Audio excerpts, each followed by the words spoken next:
Hello বন্ধুরা, রাধে রাধে। তোমরা সবাই কেমন আছো? আশা করি সকলেই ভালো আছো। তো আজকে আবারও একটি নতুন ভিডিও নিয়ে চলে আসলাম। 75 ডেজের ডে আজকে 6। তো চলে আসলাম তোমাদের সঙ্গে আরেকটি নতুন ভিডিও নিয়ে। তো চলো, আজকে সেরকম কিছু বলবো না, আজকে তোমাদের সঙ্গে কিছু জিনিস শেয়ার করব যেটা নিজের মনকে আরও শক্ত করে তুলবে। তো চলো শুরু করি। তোমরা জানো এই 75 ডেজ জার্নিটা শুধু শরীরে নয়, এটা একটা মনেরও যুদ্ধ।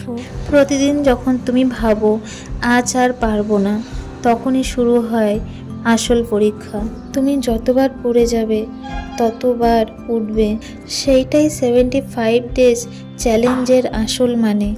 কারণ শক্ত মানুষরা কখনো পড়ে না এমন নয়, তারা পড়ে কিন্তু আবার উঠে দাঁড়ায় আরও দৃঢ়ভাবে, আরও আত্মবিশ্বাস নিয়ে। তাই আজ যদি স্কিপ হয়েও যায় তাতে কিছু যায় আসে না।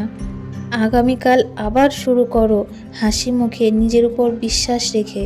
কারণ তুমি থেমে যাওনি, তুমি শুধু একটু থেমে আবার দৌড় শুরু করতে যাচ্ছ। মনে রেখো, কোনোদিনই পারফেক্ট হয় না, কিন্তু প্রতিদিনের ছোট ছোট প্রচেষ্টায় সেইটাই আমাদের আসল জয়। So yes, today as a skip day but not a give up day. আমি জানি আমি পারবো, আর তোমরাও পারবে। সো নিজের উপর বিশ্বাস রাখো। কাল দেখা হবে নতুন এনার্জি নিয়ে। রাধে রাধে।